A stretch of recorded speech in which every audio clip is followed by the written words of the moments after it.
as you might imagine, they've had a lot to cheer about. Fortunately for Austin, that Springbok not in a kit today. So it's all timed. Off to the races with support. Tusitala brought down just short of the ultimate destination. Oh, what a nifty touch to Palamo. This run continues.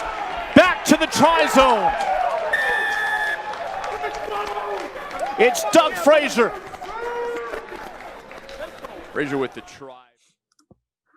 Hello, everyone, and welcome to another episode of the Rouge Rugby podcast. My name is Dan Murphy, and with me always is Derek Brissett and Stu Hardy. And we are very excited because we have our first non-Toronto Arrow rugby player that is joining us on the podcast today. Doug Fraser from Old Glory DC and the National Men's Program with Rugby Canada is joining us today. Doug, thank you very much for joining us, man. We're really excited to have this chance to talk with you. Hey, fellas. Thanks for having me. Appreciate it. And look forward to being your first non-Arrow on here. It's a big honor. It's a big honor. Yeah. yeah. Well, we should feel special too. It's like he's the leading scorer in Old Glory DC history as well, or leading try scorer in Old Glory DC history too. Yeah. I'll go ahead. I was say, well, let's get started with it. You know, Doug, how have you been keeping busy this lengthy off season? Like, it seems like no one except for New Zealanders have been playing rugby for a while now, and your experiences have been a bit different because you've been out west for big chunks of COVID. So what have you been doing to kind of keep yourself busy? Yeah. Tough not to be jealous of all our friends in the Southern Hemisphere who have live sports going on. But other than watching the games I can watch of them, mostly it was kind of nice to just have a life almost for the first time in years, like to just go camping and be able to go to, if you keep in your bubble, be able to see a friend's cabin here and there. And you're still training. I mean, not at the same length, obviously.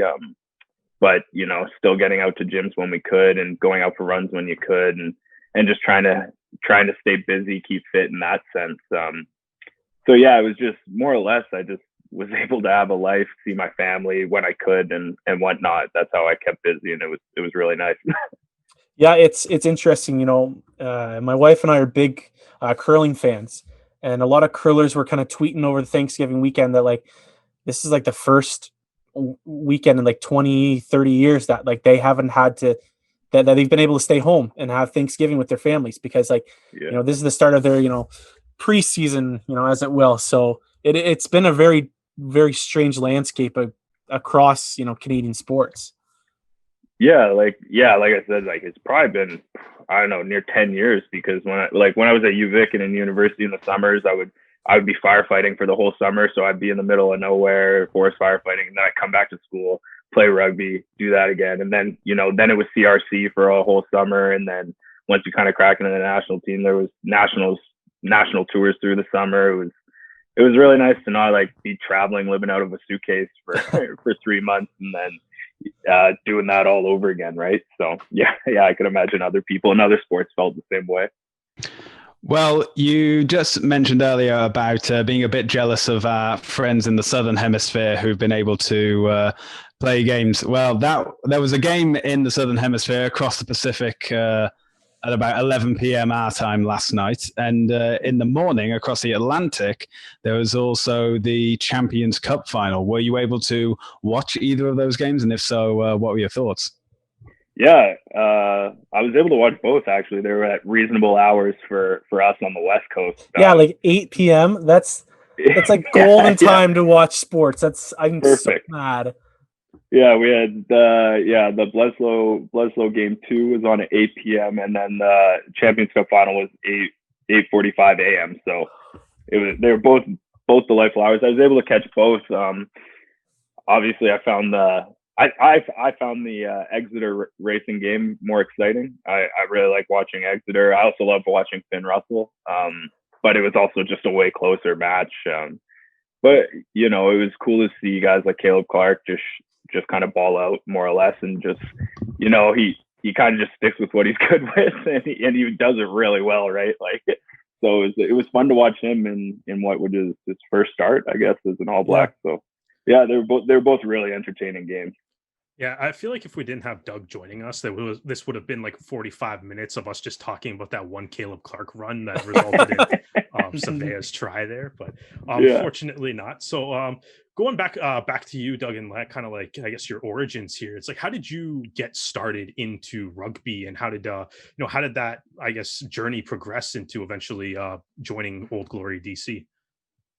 Yeah, well, I was a pretty active kid, and my family's always been, or always have been, very big sports fans. So they just kind of pushed me to play everything. High school, at my high school in Ladysmith, rugby is very popular. And I just kind of wanted to try a new sport. I had a friend who went up there. We were in grade 7. And I saw him go up, and he was able to join the grade 8 team.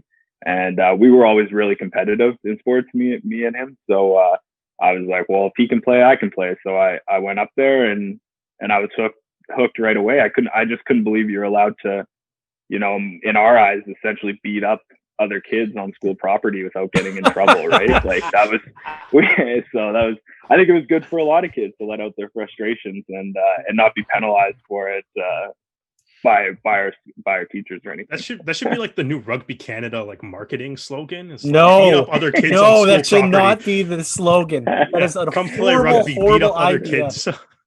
I mean, I guess it depends how good your team is. You could say, other teams, they got beat on. So I mean, no, like I said, it was just big. It was a big rugby town, and like we had 2 grade 8 teams, which was kind of crazy for a really small town to have, and it was just very popular. And like I said, I was hooked right away. I just couldn't believe what you're allowed to do on property. It was fun. Yeah, I'm from a small town as well, Trenton, Ontario, and I went to the Catholic school, and the Catholic school had like just enough guys to have like a starting lineup and a bench.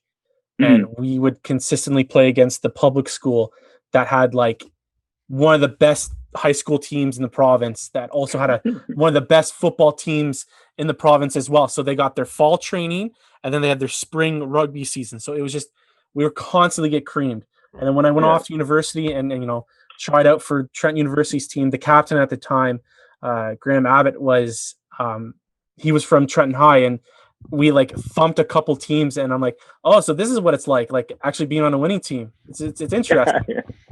Yeah. It's I've been on quite a few pretty successful teams growing up, and then when I ended up in Austin, that was the first real time I'd ever been on a real disappointing side. So it was a good life lesson learned to go. I felt pretty fortunate to be on those good teams, and then have it change over to being on no 1-16 team was a good life lesson learned. So don't take anything for granted, more or less, when you're on good teams. Now we kind of mentioned Caleb Clark, but who's someone else that you love to watch play rugby every time they step on the pitch? It could have been someone that you watched growing up, or someone that is currently playing right now. But who's someone that you just love to watch play? I think my favorite player right now is probably Finn Russell. The guy's a magician. He's like such a wild card, and you never know what you're getting from him. He kind of lives and dies by that missed pass, as we saw in the Exeter, like in that final, the first Zebo try. Like everybody thinks it's fantastic, it's class, and then he, in a close game with 21-17 or whatever it was, and then he throws kind of a similar pass. He gets picked off, and that's kind of all she wrote for racing. So I really like watching him. Few years ago, I really enjoyed watching Radiki Samo when he was on the Reds there, when I liked him and Bo Robinson a lot on that Reds team when they had Quade Cooper, Will Genya, Dig Buwani kind of in their prime when they won. Then Radiki was fun to watch just because he was so old, and I always found it fascinating that he was a winger with the Brumbies in his early 20s, and now he's kind of this 35-year-old number 8 playing for the Wallabies and the Reds. So yeah, I'd say right now Finn Russell, but I enjoyed Radiki Samo there back in the day. It's funny. I've never heard a commentator say that was a stupid play in rugby. You hear it all other times in other sports, but rugby commentators, especially in the UK, have like this poeticness about the commentating, but when I heard about that pass that Finn wrestled through, that it was one of the stupidest plays, and I'm like, okay, we need to simmer down here. I think that's like the one thing like sports media is kind of bad at sometimes. We'll be like, we'll look at that and be like, you want to call it a bad play, but then on the other end of it is that's an unreal read from Noel to go and pick that off in the first place, right? So like it's like it looks bad because it's the guy throws it and makes the mistake, but it's like the defender that actually is able to read that and make that play and then actually set up the try for his own team. Like from that point of view, it's a great play. It's just it's just kind of the way you want to spin it. Yeah, it's just funny that I just found it funny that earlier in the game it was a fantastic pass. Exactly. And then like it's a complete 360 at the 70-minute mark or whatever 60-minute mark, right? So I don't know. Yeah, exactly. Well, it's just did it work? If it worked, it's fantastic. If it didn't work, then it's but that's all. But it's like the idea is still probably there, and it's probably still a good idea to do it. Yeah. So you've had a pretty interesting career so far up until this point, and hopefully it can go for a few years longer. What would you say has been your proudest moment in your rugby career so far? I would say my first cap for Canada. That was definitely my proudest moment. There was a lot, I kind of was on the fence of if I even wanted to keep playing high level rugby. Like I'll play rugby probably until I can't play anymore, but that would have just been club level. And when Kingsley came in, he kind of gave me a chance, and he brought me to the US for the first game of the ARC, and he just said, I just want you to learn, kind of thing. I was okay, I'm happy to just learn. And then the following week we were playing Brazil in Langford, and he gave me my first start, and I think what made it better was that it was kind of, an hour from home for me. So my grandparents were able to come. My mom was there, all my friends from UVic were able to come. Family was able to come. Friends from Ladysmith were able to come. My high school and club coaches were there. Like it was pretty cool. And I don't think I could have scripted it better. Plus, like I was lucky enough to have Phil Mack give me an offload and set me up for my first try for Canada as well on debut. So, it kind of all came together for me, and it was a pretty cool moment to be able to share with my family and friends. So, you're repping your Old Glory gear right now, and we kind of want to ask you a few questions about Old Glory DC. What has your experience been with the Old Glory team as, the players and the staff, but also, the community that, for a short time you were a part of? It's the shortened season really killed a lot of the team's chances to build that, especially, Old Glory and Rugby ATL. But what has your experience been so far? Oh, yeah, it's been awesome. You're kind of always going to be a little skeptical of an expansion team, a new team in a league, and not really knowing what you're going to get. But from the day I flew in and arrived there, they were awesome, and they continue to be. Like, they're still very, very much in touch with us and keeping us set up. Everything top down has been great, and I think like a lot of that has to do with we have our owners are very passionate about rugby, but they're also really good. They're really good guys, and it's the same, like whoever they've hired on, whether that's coaching or training staff, they're all really good people, and then that all filters down to the players. And we had a really good thing going, I think, and we have a really good culture down there. I'm excited to get back down there and be with all my buddies again. But it's been pretty great from day one.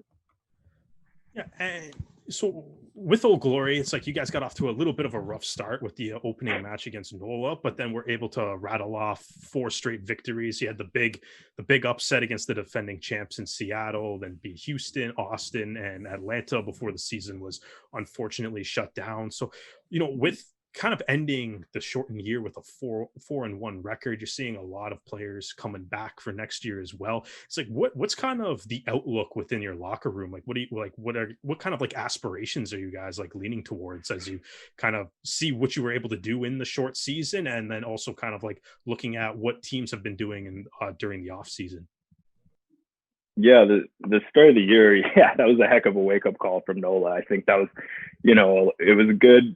In a weird way, it was good for us to to get that shellacking and have everything, be put into perspective for us and be like, this isn't going to be a walkthrough. Like we thought, I think we just thought we were better than we were, right? It helped bring us together a lot more. And then, part of the reason why we got that upset against Seattle was like our fan base there is wild and they're great, and love our home field. And so, kind of after that game against Seattle, we kind of realized like, hey, if we kind of stick to our game plans and don't get too far ahead of ourselves, we're a pretty tough team to beat. We felt like our backs could kind of score from anywhere, and our forward pack, like our scrum needed some work, but in the loose they were wild. They're really good players. So I think I'd be wrong to say that we thought we had a chance of making an MLR final, and I think we still believe that we have a chance of making the MLR final next year. I think the bare minimum for us is making the playoffs, and I think I can say that confidently that everybody in that room will probably think that's our bare minimum for next year, especially with a lot of guys re-signing. So what did you think when you kind of saw the announcement with the MLR restart? Because I guess, having 13 teams in the league, they kind of, in addition to pushing the season back to March, but they got rid of a playoff round, meaning ultimately kind of less playoff teams. Like as a player, when you're thinking like our goal next year is at the bare minimum to make the playoffs, like do you kind of look at maybe, I guess, like losing out on an extra playoff round, an extra spot to make the playoffs? You just kind of like look at that as a bit of a challenge, or like how do you, what were kind of your thoughts in just eliminating that one round of the playoffs entirely?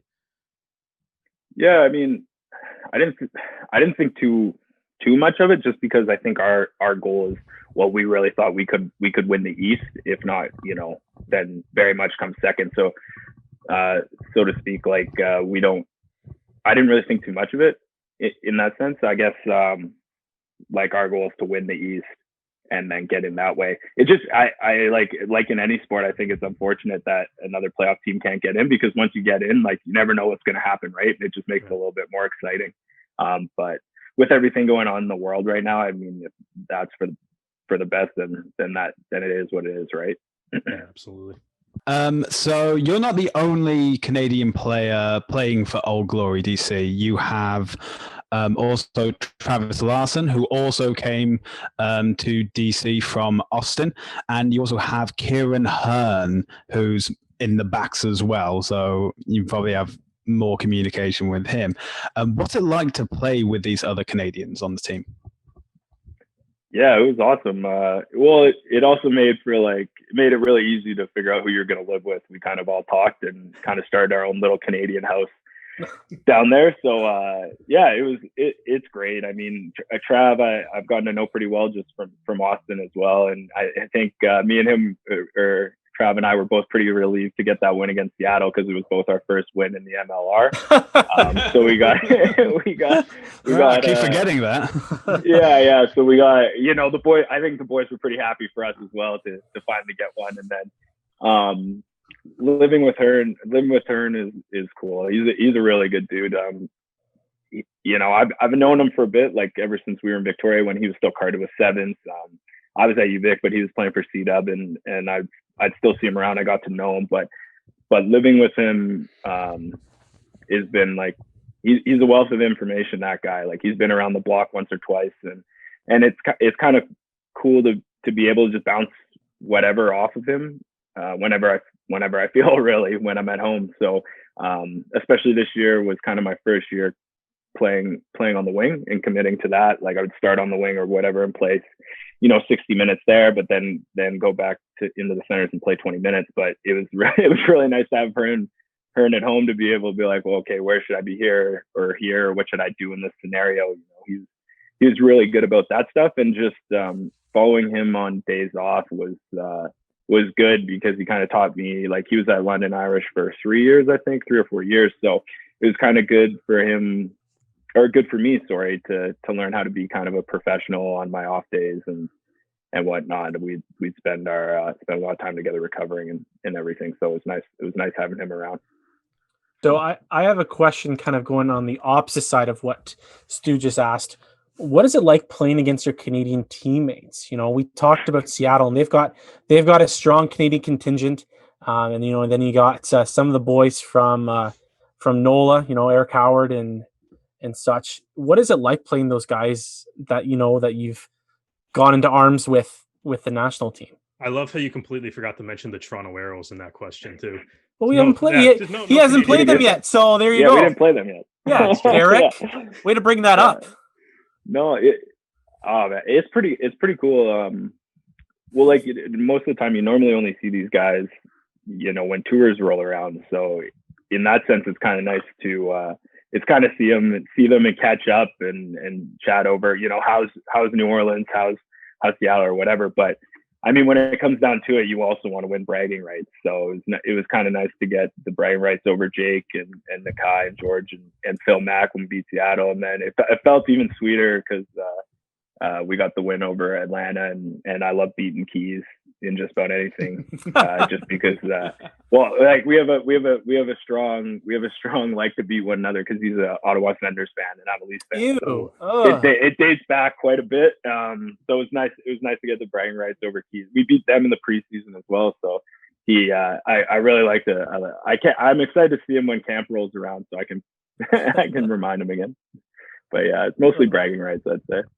Ottawa Senators. I was gonna say I suddenly like Conor Keys a lot less for some reason. Yeah. I will say I will go on record in saying that their jersey change is quite sharp. I really like what they did with the new jerseys, but good gracious, Matt Murray might be okay. We'll see how that goes. Yeah, well, we're not going to make this. We're not going to exclude Stu again by just going knees deep into hockey again.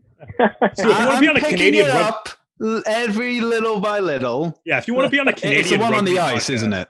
Yes. If you want to be on a Canadian rugby podcast, you have to know it's like a mandatory Canadian rule, Stu. You have to know a little bit Stu, about do you refer to it as ice hockey or hockey? Because that always throws me off. That because. So if you were to ask any Brit, when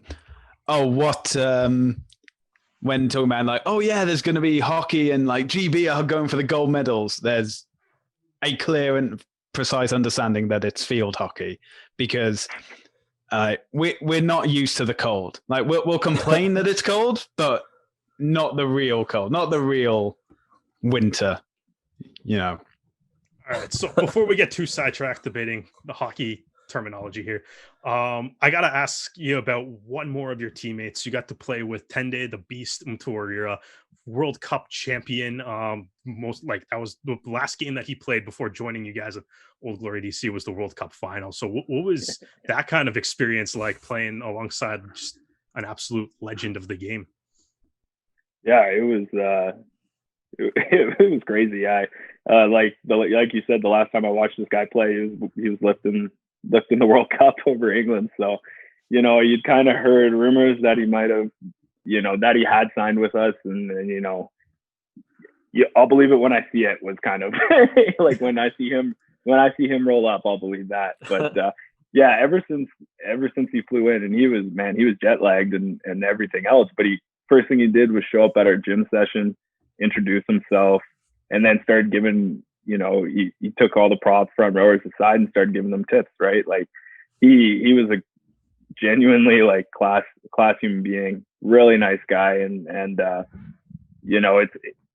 people say don't meet your heroes or whatever, but this is probably one of the guys, if he is your hero, you can afford to meet. I would say he's a really good dude. I was very fortunate, and I'll definitely be telling people for a long time that I was lucky enough to play with him for a couple of games. So now I've got one more question before we move on from Old Glory. With this COVID, shortened season, were there any guys that you just wish like Nanu or Bassero that you kind of wish that like you would have had your chance to like go after them in a game, or can you kind of just say, well, we did what we could? Yeah, I think all of our team was really looking forward to playing San Diego. Not only because it was in San Diego, so it'd be a heck of a lot warmer than DC was at the time, but like the way they were rolling, they were top of the table. You always kind of want to get a crack at teams like that, and not to mention when they have a World Cup winning All Black in their centers, and he was class all year too. I think it would have been a really cool matchup to play against them, and I would have really liked to play against Nanu. Just personally love watching the guy over the years as well, and he's still playing at a very high level. So yeah, I goes think from MLR back to the top 14. Yeah, back to Toulon, and then I don't know, who knows, maybe he's back again. But yeah, I think we were all looking forward to playing them and getting a chance at playing my Nanu. So we're gonna move on now, Doug. And Doug reached out to us again, saying that he would love to come on the podcast and stuff like that. And we're kind of scratching our heads, we definitely got a couple things to talk about. And then Rugby Canada gave us something to talk about. They announced that they are holding a high-performance men's training camp in Langford for the majority of the month. Now, the first question I have for you, Doug, is, we've talked that, the clubs are starting to get back again. And, you've mentioned that the gyms have been open for a little bit in BC. But, after months of not playing rugby, how excited are you to get back on the pitch with the guys and really get some hard training in?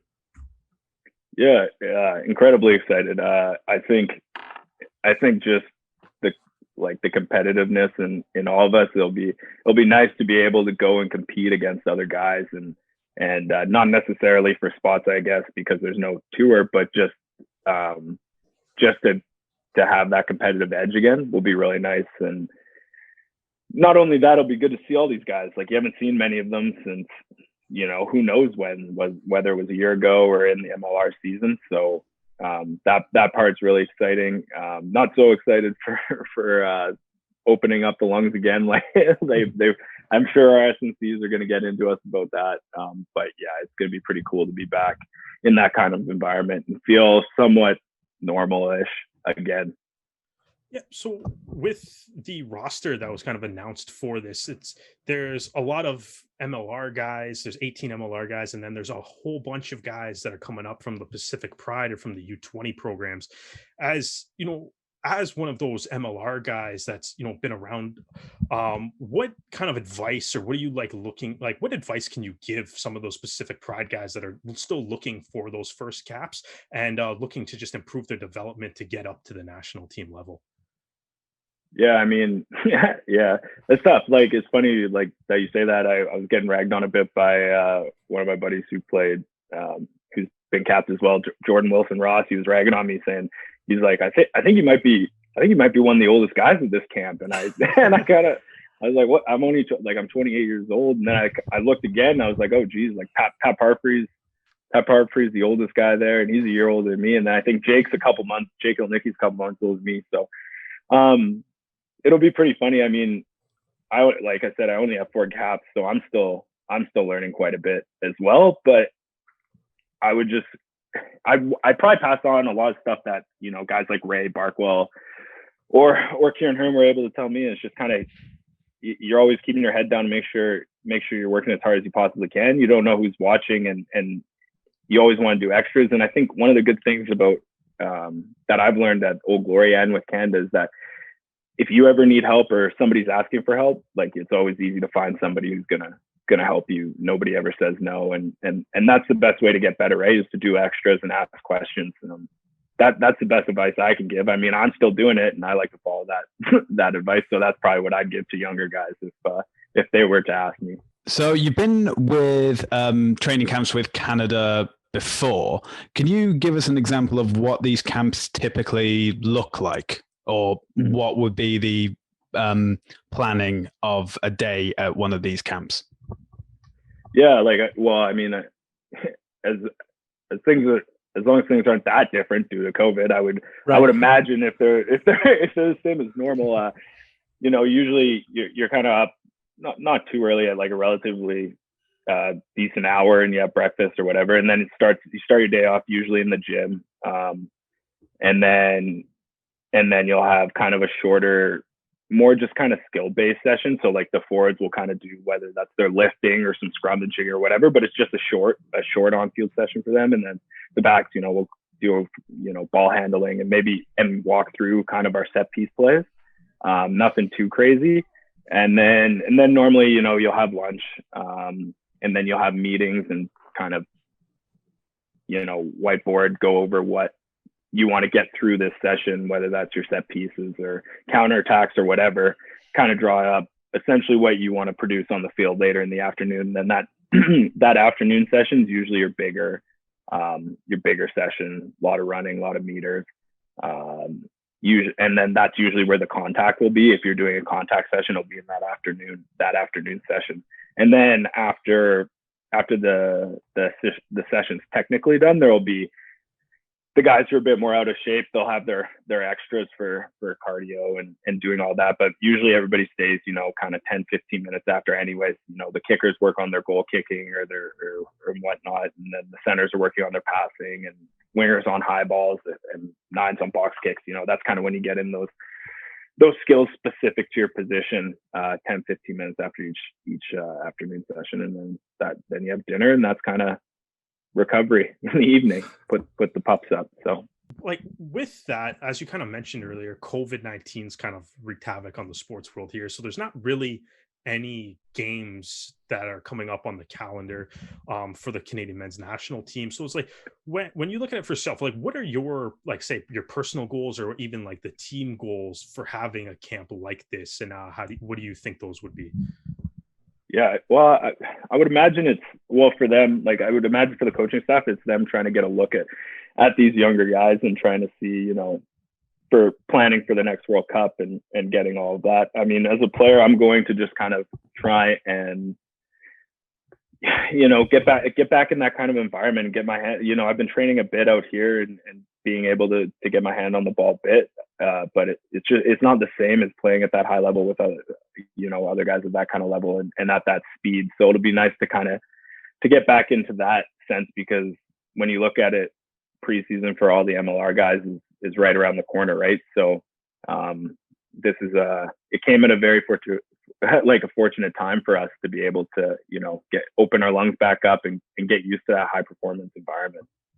So we've got a number of young guys, and I use that in quotations, Mark, because you're still only 28, that are coming from the Pacific Pride. And we know we briefly touched up upon this, but do you feel motivated with some of these guys coming in from the Pacific Pride, following in like the similar footsteps that you've taken, in the sense of these are guys coming into the national squad, maybe in a year or a few years, they could be playing in MLR and they'll be playing for Canada as well? Yeah, I mean, I think anytime you go to, or anytime you're fortunate enough to be invited to a camp like this, you go in pretty motivated. It's also, like you said, they're these younger guys, right? So the pride in you doesn't want to let all these younger guys kind of beat up on you. So you kind of want to hold your own and say, like, hey, I'm not that old yet, which I don't feel that old yet. Yeah, I mean, yeah, it'll be definitely interesting and very different for me. It'd be a very different experience than I've ever had there before. So we're gonna move on now, because one of the big reasons that we wanted Doug on is because you've been very vocal about your support to movements like Black Lives Matter, and in fact you were named to Rugby Canada's Black, Indigenous, and People of Color working group, and we wanted to take the opportunity to speak to you. And we're three white males, so we don't have as much experience in this, and we didn't want to do the movement any injustice by not having someone like you who's been vocal in the community talking about this. So my first question to you, Doug, is as a member of this committee, what do you want to see accomplished for rugby players and fans in Canada? Yeah, I think the main end goals would just be making sure that environments for BIPOC athletes and fans and everyone in general really is these environments need to be comfortable for everyone, and there should never be a question about how should we go about like a punishment for something that is definitely offside. Like we pretty much just want to get to the point where everybody's viewed equally and feels comfortable in their own skin and in what they're doing, and having everybody view each other as being the same. Have you guys met? I know obviously COVID-19 might be putting a bit of wrench in things, but even like over like Zoom calls and stuff, it's like, have you had like a lot of discussions as a collective group yet? Or is like, are any of the things that the BIPOC group might be looking to implement, will that still take time, or is like the wheels already in motion to get some of those changes happening within Rugby Canada? Yeah, we've been, obviously, with COVID and everything, it's all on Zoom now, but yeah, we've been able to be able to meet and have discussions, for a few months now. Again, it's the same as anything. It doesn't happen overnight. A lot of the things that we're discussing take time, and a lot of different wheels are in motion, but it's more just we're trying to be able to keep those wheels moving and kind of try and get things going still. We don't want things to get left behind or forgotten. That's kind of what happens generally over time. I mean, a lot of these conversations, it's not the first time they've happened, but it just gets forgotten or pushed aside, right? Like perfect examples, you look at what Colin Kaepernick did in the NFL. It was a big story, for a while there, and then kind of fell out of the public eye. And now we're back at it all over again, right? So that's kind of where we come in a sense, and trying to like push that agenda and push these topics with higher ups at RC. And we've seen some of your fellow athletes from Rugby Canada and members of the BIPOC working group, Pam Busla, Charity Williams, and Josiah Mora take more of an active approach with the Black Lives Matter. Pam organized one of the protests in Victoria, and Josiah and Charity were speaking members. So we are seeing some of this kind of go in motion, but I would imagine a lot of this would also kind of revolve on having rugby also being played as well. Yeah. I mean, a lot of the stuff that we're discussing, obviously, in that group is with regards to Rugby Canada. So things that we can do during our games or our trainings, our warm-ups, our media events, whatever. That's kind of where this group is talking. But yeah, like Pam, Charity, and Joe are all doing a heck of a job in their own right, and with not only regard to rugby, but just within the community generally.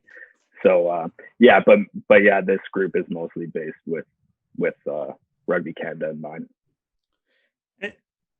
When you guys are kind of discussing how to approach, like the anti-racism movement, as well as, protesting police brutality that we've seen across North America, where like are you guys taking a look at, say, like what the other leagues or major sports organizations in North America have done, what they're doing well, what they're maybe not doing as well?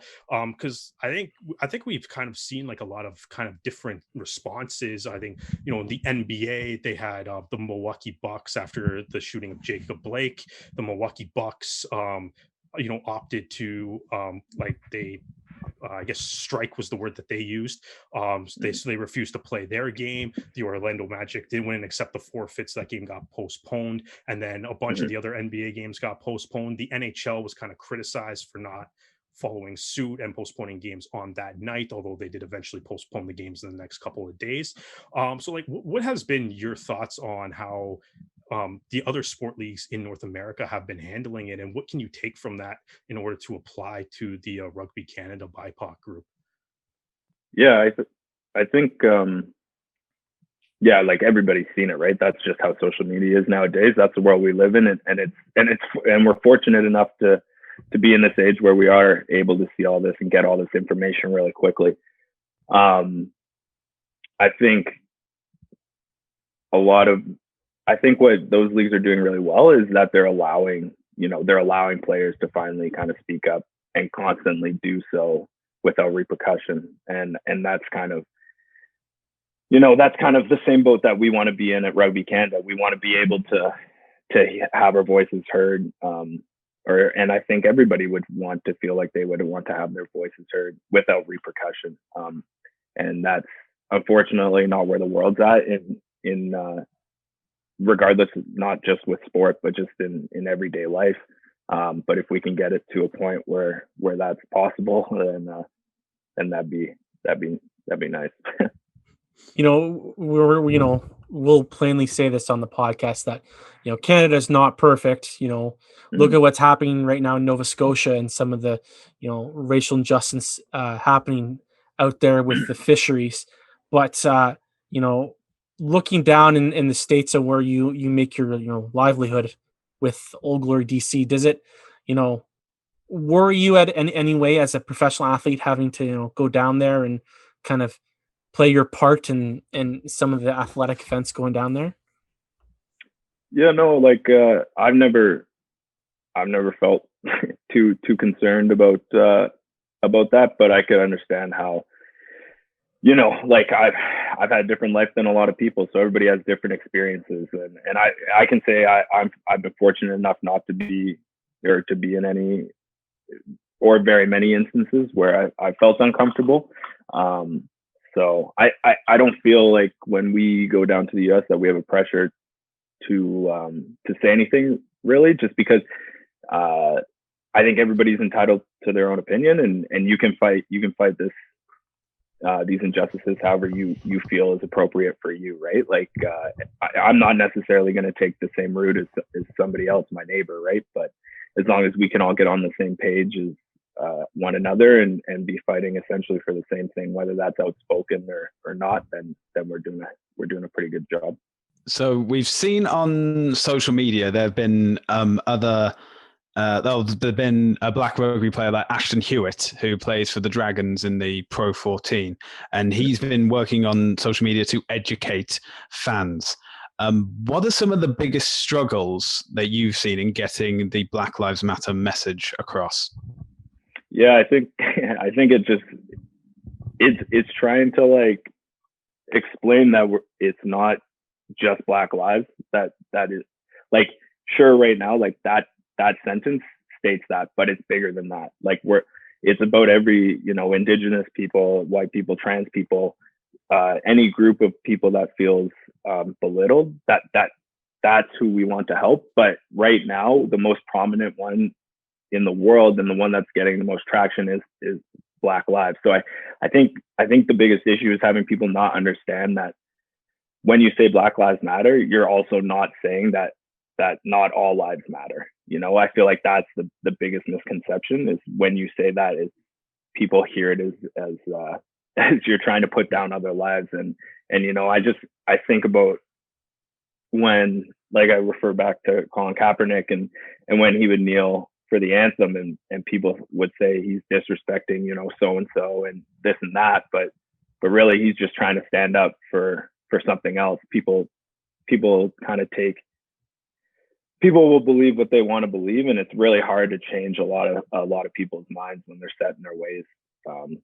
especially when they were kind of taught from a young age to believe a certain way.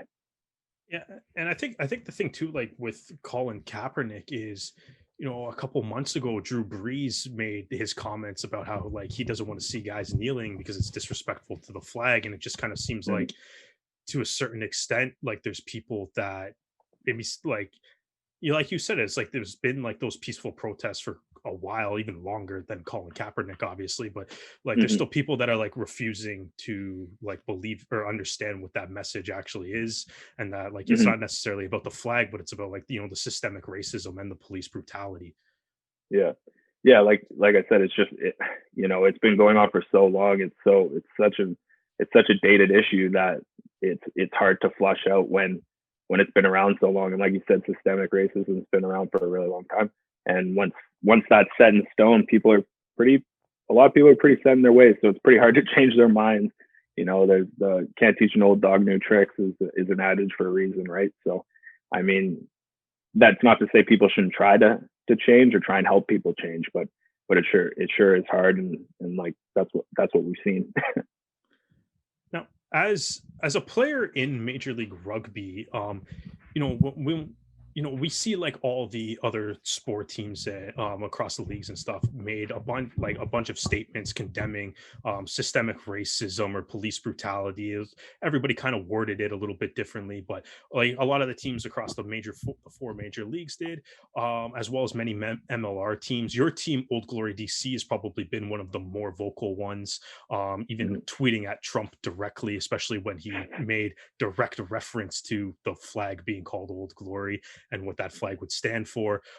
So what do you want to see Major League Rugby and their teams do in regards to the issues surrounding systemic racism? Yeah, I think what a lot of teams are doing or have done already, in speaking out about it, is a good start. Yeah, again, like I said, that's why I love Old Glory, and I think they did a really good job top down, is because they are kind of one of the leaders in MLR and on speaking on these matters, both with BIPOC and trans issues in rugby as well. So, I'm proud to be a part of a team and a culture that supports that. Like I said, I think if the MLR is able to allow players, if they so choose, to speak out on the issues and discuss them and do whatever they feel like for the anthem or during games or whatever without repercussion, then I think that's a good thing. And if they can follow in the same footsteps as other leagues have when discussing this issue, then I think we're in a good spot. Well, Doug, we really appreciate everything that you've sat down and talked about us with. I know we kind of ended on a little bit more serious note, but these discussions are important for rugby to grow and, and to develop and to be the sport that we all wanted to see. So we really appreciate the time that you took out of your day, getting ready for the camp in a few weeks. And we hope that you enjoy it and you have a great time. And, soon we'll be seeing you in either a blue jersey with Old Glory or a red one with Rugby Canada. Yeah. Hey, thanks again for having me. I really appreciate it, fellas. Well, guys, once again, we want to say thank you to Doug for joining us. Doug Fraser of Old Glory DC and Rugby Canada's national men's team just recently joined us. And, an important conversation, we had with him. And we want everyone to kind of know, if you're not aware of what's been going on with, the BIPOC workers group that Rugby Canada started, and also just kind of things that they're fighting for, please educate yourself, look into what they're doing. Even in the press release, it gives you places to kind of go and talk and look more into what some of these athletes are doing. So please educate yourself, because this stuff is important. It's important for rugby to grow. So we want to make sure that we're doing as small of a part as we can to make sure that the platform is given to everybody. Now, gentlemen, we mentioned it with Doug and we talked to him a little bit about it, but Rugby Canada has announced that they're having this high performance men's training camp from November 9th to the 29th in Langford. And they also announced that two of Langford's academy-based programs have resumed training at the National Training Center. And so they're currently being run right now. We're going to start with the high performance training camp. I want to get your guys' thoughts about it, because it's a real mix of guys. There are names that I'm not happy to not see on the list. I think that not having Andrew Ferguson on this list is very shocking. I think that, he deserves to have a spot here, but I want to see what your guys' thoughts are about, who was asked to come and what your expectations are from this camp. Yeah, I think it's obviously it's an interesting camp. I mean, I think the big goal of this is obviously get some guys back on the pitch. We know, the Arrows were trying to get a couple exhibition games off the ground, but those aren't happening. And it's ultimately, if you're kind of looking at from the Arrows perspective, because they've sent 11 players to this camp, it's like you need guys playing games or playing some sort of competitiveness, because it's going to be about a year before they get a chance to play the first real game. And I think if you're Kingsley Jones and you're kind of looking at all the other guys on the team, on the Canadian squad as well, you're like, yeah, like there's obviously going to be no test rugby for Canada in 2020. And the next test match could be the ARC in next August, provided that everything and actually provided we can actually play. And, who knows what'll actually happen by that point in time. But I think one of the things that I kind of look at this roster and stuff, one, I think it's kind of difficult to criticize selections and stuff, especially since we don't fully know who is available and who's not, because there's obviously certain guys aren't in Canada, or even like there's a bunch of guys going to the World 10 series.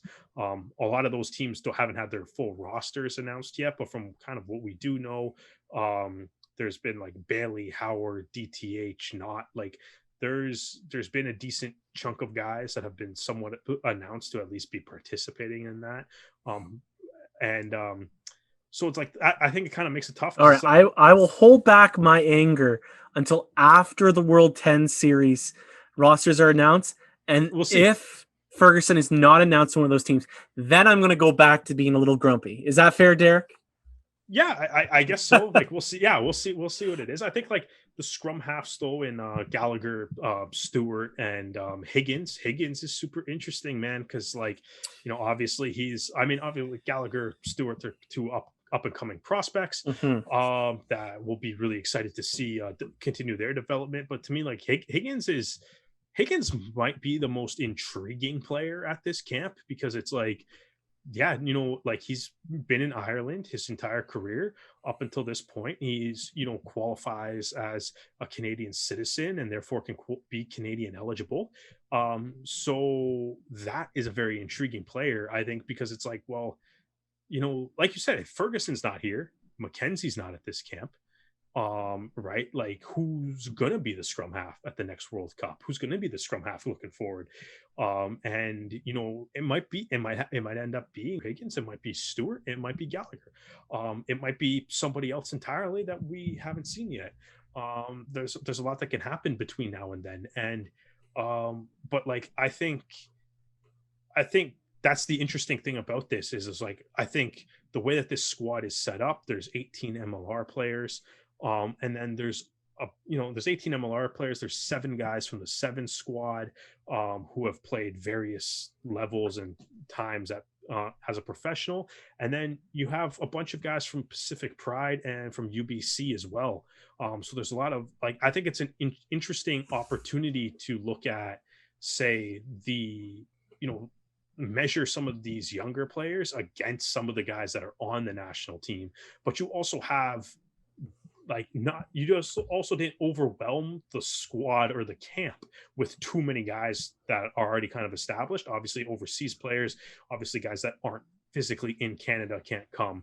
But so it's like, I think it'll be a good just in general, like an opportunity to see how a lot of these up and coming players can stack up to some of the MLR guys, or even guys like Fraser and Heaton, who are going to be, who could be the stars of the next World Cup team as well.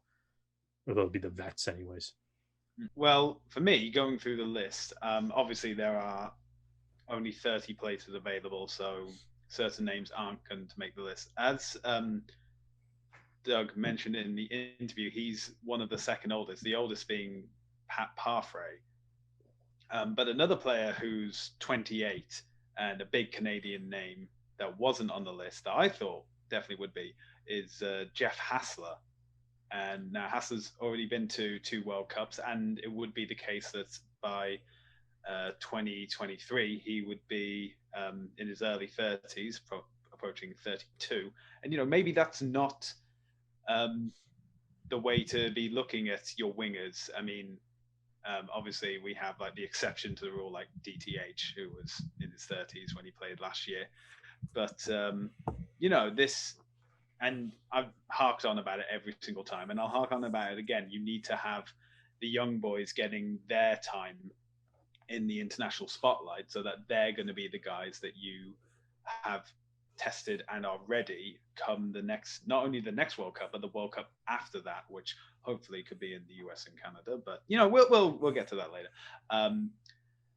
But it's planning ahead. You have to have the young guys in, or it may be a case that I'm wrong and Jeff Hassler's, off sailing in the Pacific Ocean. Yeah, we've had this discussion. This is like Jeff House is kind of a wild card in terms of where he is. He's a little mobile, so we never really know. But that's the thing though. It's like for anybody to be like, that's why I don't really want to like look at this and be like, let's criticize selections, because it's like, where are some guys that aren't there? I know where my gripe is. He's in Ontario. I've seen him training. No, and I mean that's fine, but I think also too, like, you look at this and what we kind of have pointed out on this is like this squad. So 36 man roster here. There are the average age of the camp is going to be 24 years old. There are only, of the 36 players, there's only 4 guys that will be over 30 by the time the next World Cup rolls around in 2023, who are Jake Ilinicki, Matt Heaton, Doug Fraser, and Pat Parfrey. Like, that's it. Like, this is clearly, and with the amount of Pacific Pride guys, or even like, I mean, and there's a lot of guys that are Pacific Pride, but even like some of the arrows, like you have Siaki Vikilani, and like Adrian Wadden, like you have like super young Toronto arrows too. Tyler Rowland, Quinn Nawadi, which, I mean, that's going to be great to see him with the men's national 15s team as well. And like there's a lot of players that are going to this camp that are like, yeah, this is like your first shot. This is your first look at the men's national 15s team. And I think with the way it was selected, like, I wouldn't honestly, like, I don't even think I would. It's not that, like, I mean, if you were going to have, like, you can have like a 46-man thing and be like, yeah, we're going to have matches with 23 versus 23 or something. But I think if you kind of, unless you were to kind of do that with the squad, I'm fine with it being mostly young guys. And even like the established pros, like the guys like, Quatrin or Keith or Rumball, or Sears Duru, like they're still like those guys that are on like the younger end of the national team.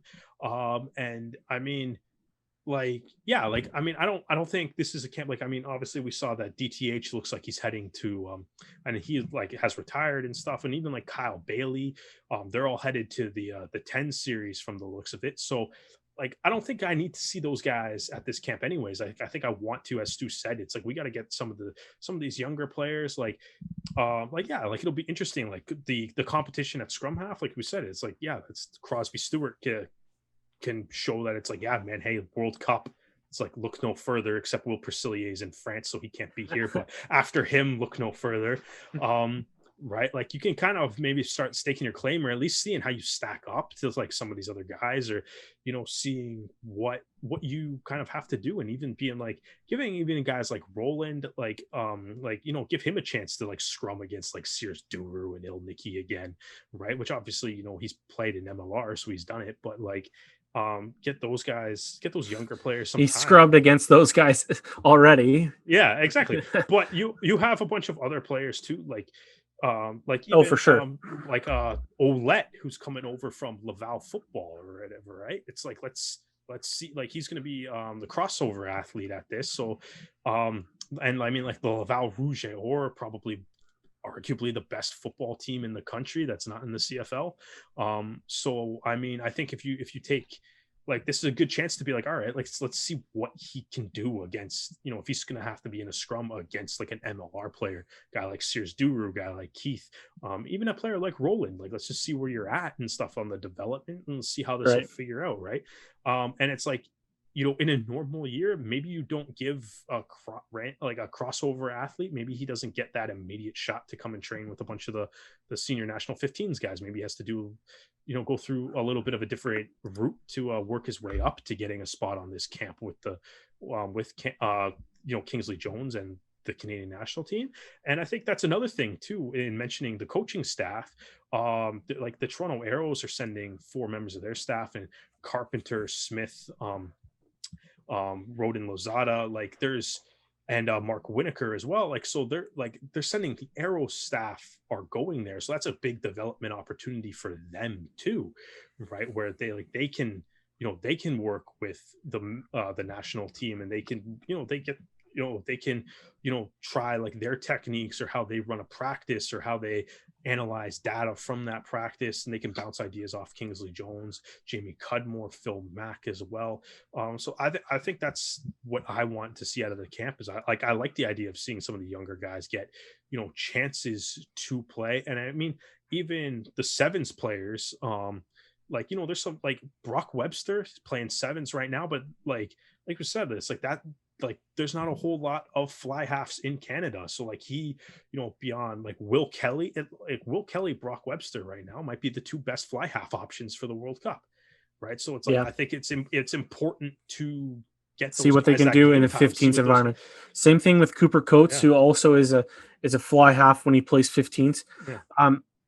Derek, I just want to be crusty and grumpy. That is what I'm trying to establish on this podcast. You are very grumpy. That is what I'm trying to establish, just as these young men are trying to establish themselves with the 15s program. So cut me some slack here. But it's going to be very interesting to see what this camp looks like. In a perfect world, and it involve either Rugby Canada or the Arrows absorbing some of the payments, but it'd be really cool to see if they could have a match between the Arrows in this academy or this training camp.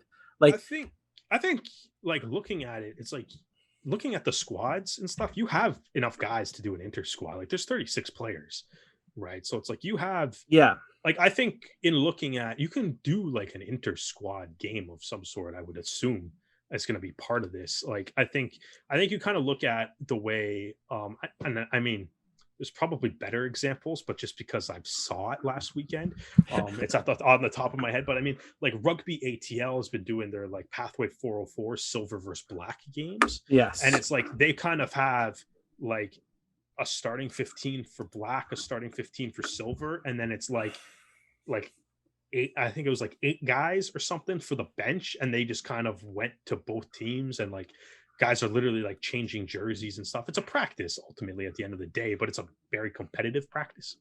So I think you could definitely do something like that, like play like because you have enough players at every position to go 15 on 15, and then maybe you just take the remaining 6 guys and you can like slot them in as subs where you see fit.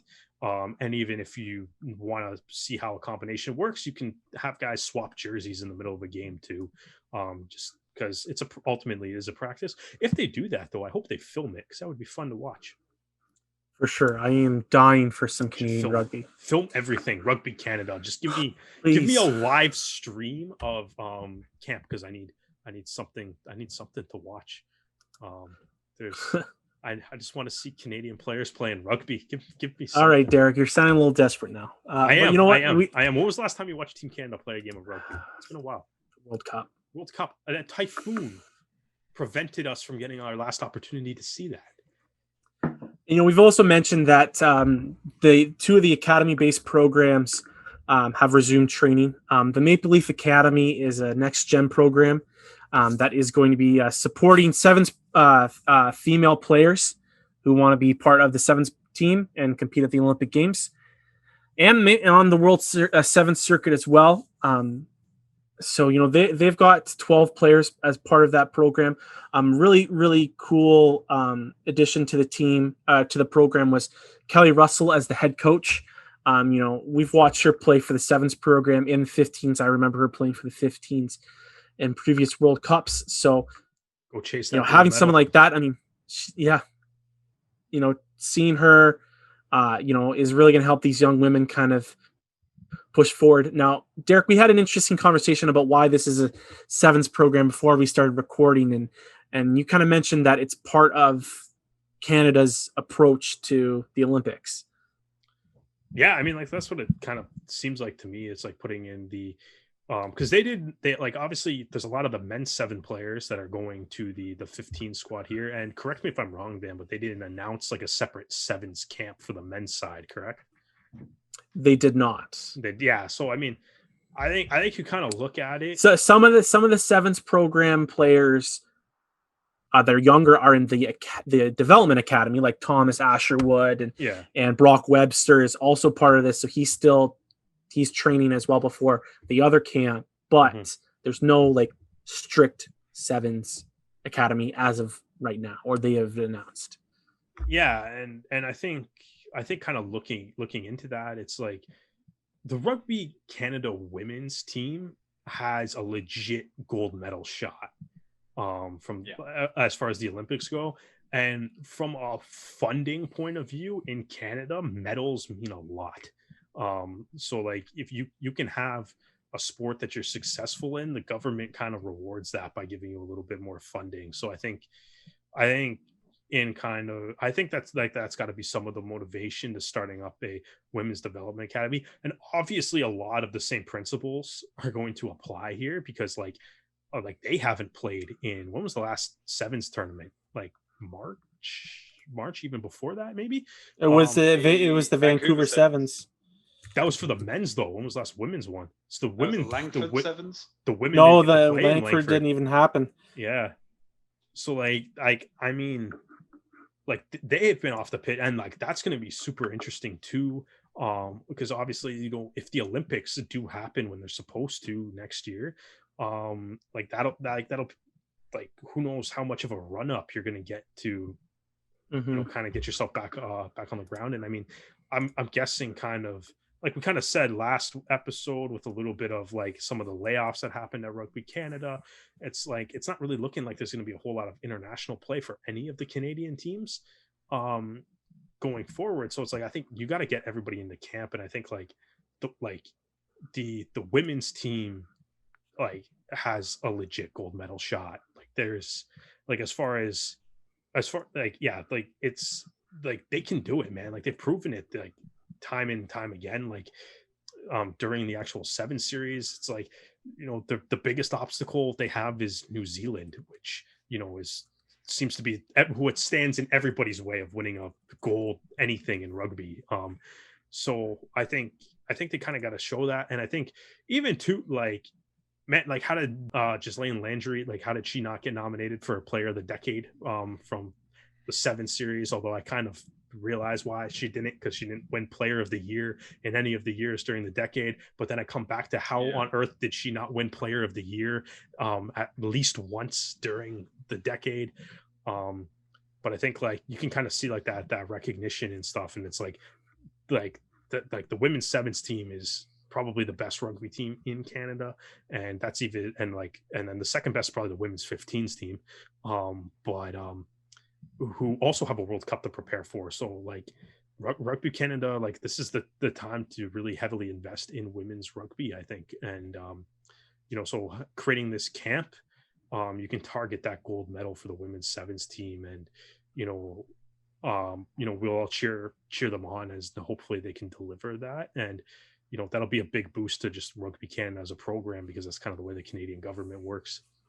And they were pretty clear in this that these athletes are setting their sights to the 2024 Summer Olympics. So we or probably 2025, depending on how they handle the whole delay of it. Man, like that'll be the thing though too. Like you need like the women's sevens team could win this, and then in 4 years too, though there's no reason why they can't win again. Yeah. They're one of the best sevens teams in the world. Like it's yes. Like so I mean that's the way like they're we heard like Doug Fraser talking about how like Old Glory is thinking like they need to win a shield or bust kind of thing, and after what they did last year. And I think like the women's team's probably in the same mindset as like if it's if it's not a gold medal, it's probably a disappointment. Like it's which is high standards to set, but that's the standard that all great teams have to set at some point. And we're going to move on to kind of the men's or the young men's side of this. The National Development Academy, there's 36 men that have been split into 3 training bubbles. A lot of young talent from the U20 program, some guys from the sevens program, Tyler Rowland and Siaki Vikalani from the Arrows are there. training. So it's been very interesting to see some of the names that are coming out of this and seeping into the high development training or high performance training camp. This is going to be Phil Maxwell's for kind of first taste of coaching. They kind of announced that he was going to be a coach before training restarted. First taste of coaching this team, anyways. That's true. Thank you. Yes, coaching with Rugby does Canada. Have an MLR Shield technically as a player coach. So. Technically, sure. Yeah, that's fair. So he's a good coach. Yeah, he's got the record to show it. So it's going to be very, very interesting to see. Hey, listen, again, like we said, if you're playing an inter-squad game, put that on the internet, because I don't care if there's commentary. Just throw it on there, Rugby Canada. I don't need commentary. I'll commentate myself. Yeah, I know. I wouldn't commentate it myself. I was just like, I'll watch it in silence. We're desperate. But, let's move on, gentlemen, because it's getting close to Halloween, and my goodness, we are seeing a dead body rise from the grave. The LA Giltini have... Man, that's dark. That's that's what it's... Honestly, that's what it's like. What a transition.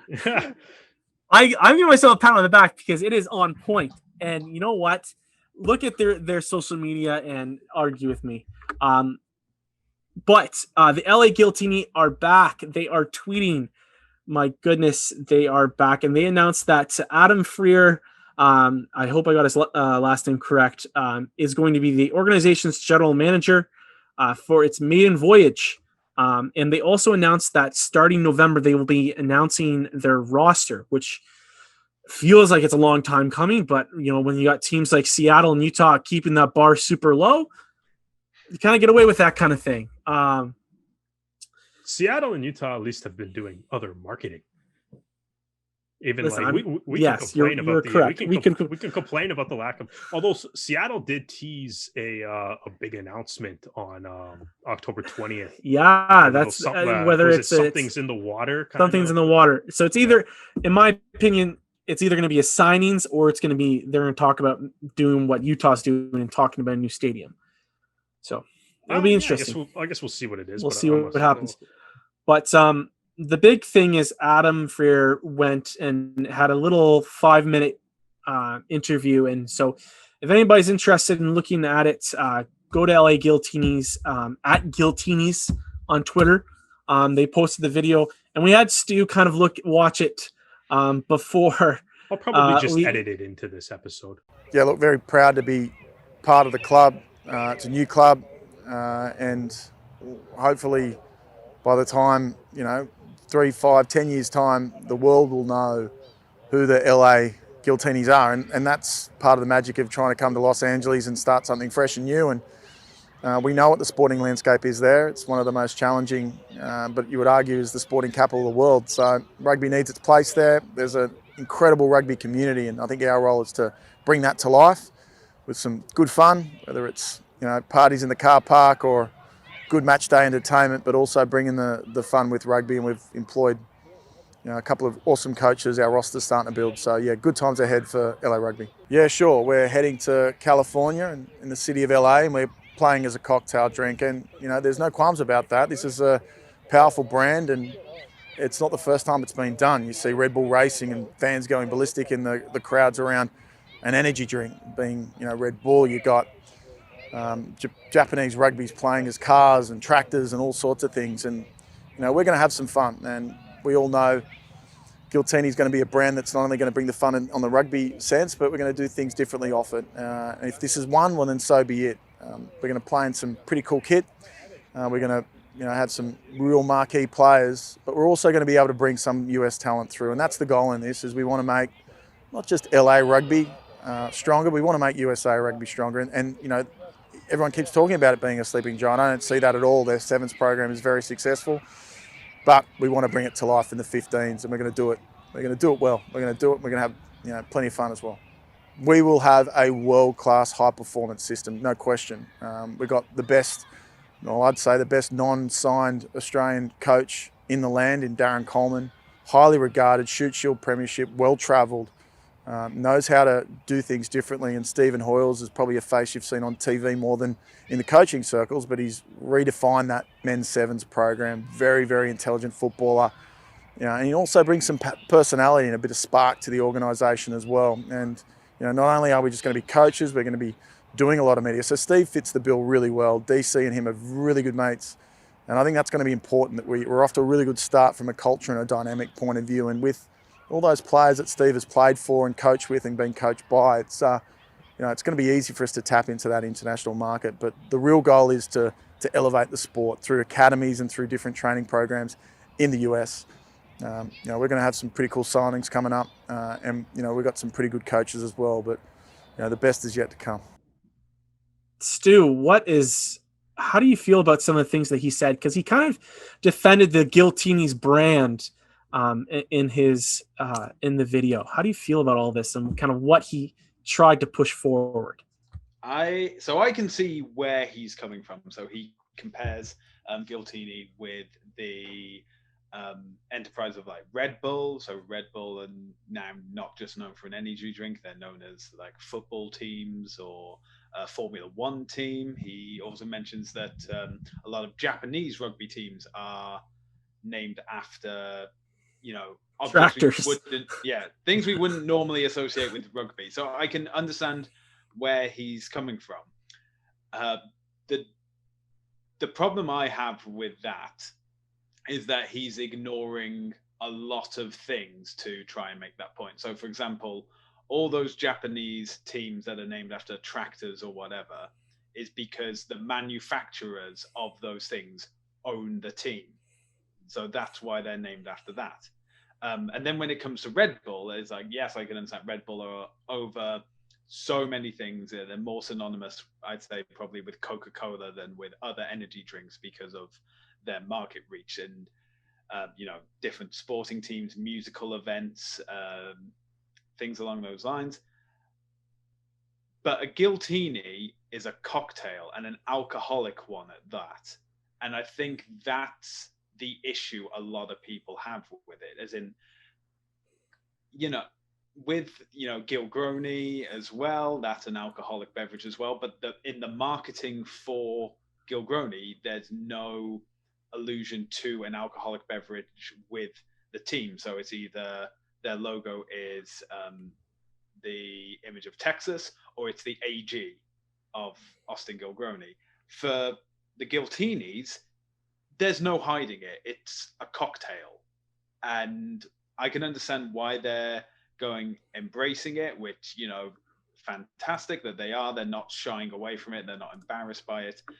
But I think there's going to be an issue, especially if you're going to be marketing your team to children, essentially. There's going to be an issue that comes up. And that's not even taking into account the religious groups that don't drink alcohol, that wouldn't want this to be associated with them. Now, the perfect way to get over all of this is, say, on the kids kits or select kits, you can have the logo without the cocktail on it, and it's removed and it's just LA, and then you have the post and you have the green ball as a ball and nothing else, and that would end all the problems, I'd see. But then again, I'm also not working for the Giltinis, so it's up to them. Tough. And you know what? I think that if it was like, if they were called like the LA Stouts and they were sponsored by Guinness, I'd be like, okay, there is a profit connection that makes sense. Or if Gilchrist made his money in liquor, I'd be like, okay, that makes sense. He can then like advertise and like sell his own product. Like, for some reason, if there was a capitalist gain to the name, I would be more comfortable with it, which is very strange for me. But the fact that he's trying to make the argument that is that all these other companies or the other teams, have these silly names, so we're going to have this. It's fine if we have a silly name. It's going to be a party and stuff like that. Just, we Derek and I, and this podcast have talked about this ad nauseum, but I just find that such a strange route to go. I thought it was interesting that in the announcement of their new GM, the official announcement of their GM, anyways, was that I thought it was interesting that it seemed like they kind of put that part in the video as kind of like going out of their way to defend the name. In that video, though, and I hope like because it's like at this point complaining about the Giltinis name is just kind of like beating a dead horse at this point. But so what I'm kind of hoping that this does, and I mean, I think, like I said, I think the big thing, like I like slightly, I guess, not that I disagree with Stu, but I think I kind of slightly verge from Stu's point, is that like you can't buy a Giltini, right? Like I think that's the biggest thing really is that it doesn't exist yet or whatever. I think is the most people's problem. Like to Dan's point, if you call the team the LA Guinness, people probably are fine with it because Guinness is real, and you know people like rugby fans typically like Guinness. But I think the one thing that I took from this video is, as much as people may have complained about the name, this is the name of the team. Yeah, they're not changing. Because in it he says in the video, hopefully in 3, 5, 10 years, the world will know who the LA Giltinis are. He goes, like you said, he goes out of his way to defend the fact, you know, we can argue if it was a good defense or not, but he does defend the name. And the website's up finally. Like there's finally something there, and it's Giltinis.com, right? And it's the pink and the blue, which honestly, looking at the website, like I feel like that's the thing that has slightly been lost on Giltinis. That is a sick color combination, and I feel like those kits will probably look pretty good. Hopefully they don't have giant numbers on them like Austin's do, but I digress on that a little bit. But like to me, that's just everything that Fraser said in that interview was telling me that it was trying to be, and maybe a soft way of doing it, but like to me it was just, this is the name of the team. Stop asking about it. Stop questioning whether did he have a gun behind the camera? There was a gun saying, "You gotta see this." No, like I don't think it's that. I think it's just like I mean, we've kind of talked like George Killebrew has publicly backed up Adam Gilchrist as an owner in the league and stuff. And I think like there's things to support it. It's the name of the team. So I mean, the interesting thing that I'm also kind of looking forward to, what I kind of think as well. So Fraser obviously is a former Wallaby. So that continues the Australian connection with Coleman and Hoyles for the Giltinis, which shouldn't surprise anybody really. But it was also that they mentioned that Fraser, like he's, you know, he excels in the press release that the Giltinis put out, which again is the first thing they've done since June, which is crazy. They mentioned that he's like really good, supposedly really good at marketing, digital media, and communication. To which I say, like, okay, can we actually start like doing some of that stuff, like doing some marketing and digital and media communication work? Because I think like, especially if they came out of this and like, because like I said, like the last thing the Giltinis did was in June, right? It was like, what was it, Dan? It was like a comment on like Prince Harry and Meghan Markle living in California or something. Super strange. Yeah. Okay. So that was like the last thing, right? And it's like, so now it's October. So it's like you took all that time not marketing your team, not doing anything on social media, not announcing any player signings, and you came back, what would that be, 5 months later, and the team's still the Giltinis? So like the Dallas Jackals have been marketing the whole time and stuff. People don't hate their name, but they've been marketing the whole time. And I feel like if they came out of this and the first announcement was LA's new GM is Adam Fraser, and by the way, we're also called this now, that's cool. But it's like kind of looking at it, it just makes me go, and now that they're saying they're going to announce all 30 players starting November 1st, which is great. It'd be nice that would be great. But I'm just like, where have you guys been for the whole time? If you weren't doing a name change, where have you been all summer, basically? And so that's kind of what I question. Hopefully though, because it sounds to me like they've locked in this name. and this is my opinion. I'm not. This is my opinion based on what has been we don't know. presented to me. I'm not saying that I know that for a fact, but because we saw how quickly they changed the herd to the exactly. Giltinis. So based on what I'm reading into this by their announcement, I think that name is here to stay, whether you like it or not. And because of that, though, I question where the marketing has been all summer, where the build-up has been all summer. And I hope now that they've gone back to that. And even that announcement's come out a couple of days ago, and they still haven't done anything. But it's like there's a website up. The logo, at least as of right now, or the last time I checked before the podcast, the logo still isn't in like the top row if you just go to the MLR website, at least as far as I know. But like I'm really hoping that by announcing a GM and to me saying that you're keeping the same name is like, okay, can we start actually marketing this team? Like, can we start acting like this team is in Major League Rugby? And hopefully that'll come with some player announcements starting on November 1st. Hopefully there's some exciting names. And then like even do something to like show, like unveil your jersey, do something. But like, I think that's going to be like the one big thing. And especially like, hopefully, like obviously I hope every MLR team has great crowds and stuff. But like, honestly, like I think like, provided crowds are allowed to happen in 2021, but it's like I think like if LA is kind of struggles with that, I feel like this might be like a thing that you can kind of look back on and be like, where were you for the 6 months where every other team in the league is doing marketing, and even like they don't have like the breast cancer awareness gear that MLR put out on the rugby shop. There's no Giltinis stuff. To be fair in that criticism, they're not the only team that was excluded or that is excluded from that. But like, yeah, like it's not there. The Dallas Jackals have been selling merchandise like the Giltinis haven't, right? Like it's just things like that to question. And, they kept the name the same. So, yeah, like let's go start marketing your team. I think my biggest thing is that when the Giltinis came out, it kind of they just marketed it as fun and silly, and we're gonna have fun. Yeah, and then from that video, it just made it sound like they just tried to make excuses for the name, and it just. I think though, in what you just said though, the key word in your sentence was the Giltinis came out and marketed it. Yeah. That's it though, right? Like and they did no, honestly, they did a silence leads to silence leads to running mouths, right? So that is a very good point, Eric. Like I just think so. Yeah, let's get to that. Let's start marketing. Just start actually doing it. I don't care what the name of your team is. If you're going with the Giltinis, cool, but I want to start seeing something to show me that you're trying to build your fan base, because I haven't seen that yet.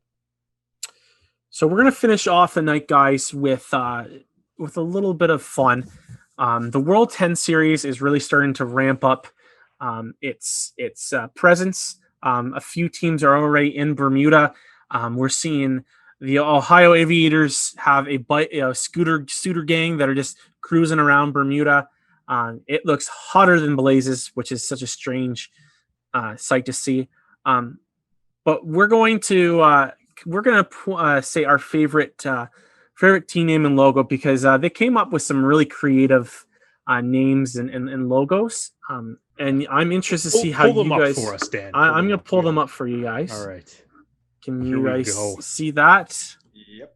All right. So I'm gonna go first, because I rarely ever get to go first. Okay. And I've been thinking about this. So I originally, from looking at them, really wanted to go with Miami, because I really like Miami's look.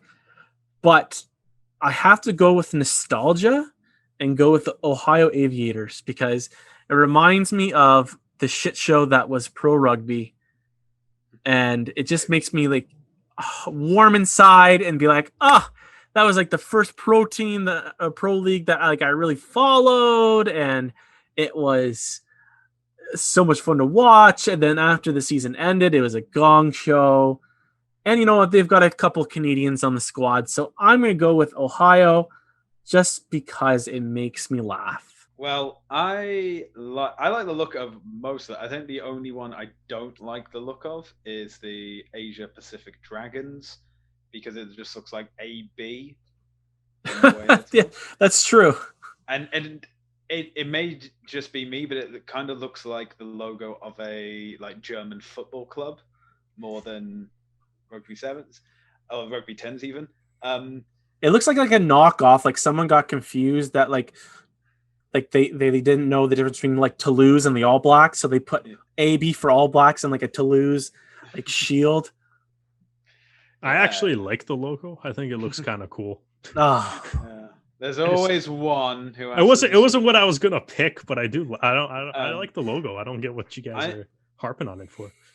I think I admire SX10's simplicity, but it does just remind me of those snowboarding PlayStation games that you had in the mid 2000s. So my pick there, and I really like the look of this, and I think it just suits it really well, is the Miami Sun.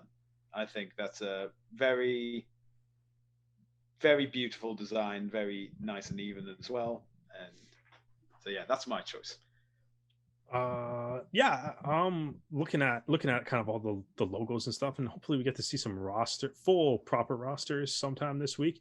In all honesty, I was gonna pick the Rhinos. I think that they're from like California, and the whole reason that I was going with the Rhinos is because it looks like Rocksteady from the Ninja Turtles. All right, yeah. I'm kind of I was just like, it looks like Rocksteady carrying a rugby ball. So I mean that's literally the only reason why I was like, and I like green a lot. Huge fan of the Dallas Jackals color scheme. And they're green and Rocksteady playing rugby. So what's not to like on that? They also looked like they announced on Twitter today they signed a Canadian Ollie Knott. So you have Canadians on your team, look like a Ninja Turtle character. Can't go wrong. Gotta love. I went for like a little bit of like 2016 nostalgia, and then like Derek took the nostalgia, like just cranked the wheel and went back to our childhoods, which I appreciate because I thought that it was a weird logo, and then that just kind of ticked it up a couple notches in terms of okay, now I like it. I was also my next one was going to be the Middle East Phoenix, just because that looks really like nice an X-Men cover. So with it looks like the Dark Phoenix storyline from X-Men. So I don't know, or maybe it's just because it's called the Dark Phoenix storyline. I have no idea. I like things that I can vaguely tie into loose comic book references. So oh my goodness. Well, guys, that's going to be it for tonight. So everyone, if you want to see more of our interviews that we've been doing with some Major League Rugby players, we have interviewed a couple of guys from the Toronto Arrows, Cole Keith, Andrew Ferguson, and Colby Francis. And we've also kind of broke down some of the big news that have been happening in North American rugby. So you can find our videos on YouTube at Rouge Rugby. You can also go to our Facebook page and like and follow us. And we have all our videos up there as well. And you'll be able to find our all of our podcasts on most major podcast streaming services. So thank you very much, everyone, for listening or watching. And hopefully in a few weeks, we'll have a little bit more clarity about what's going to happen with the World Tens. Is LA going to actually announce their rosters? And when will they finally announce DTH Vandenberg?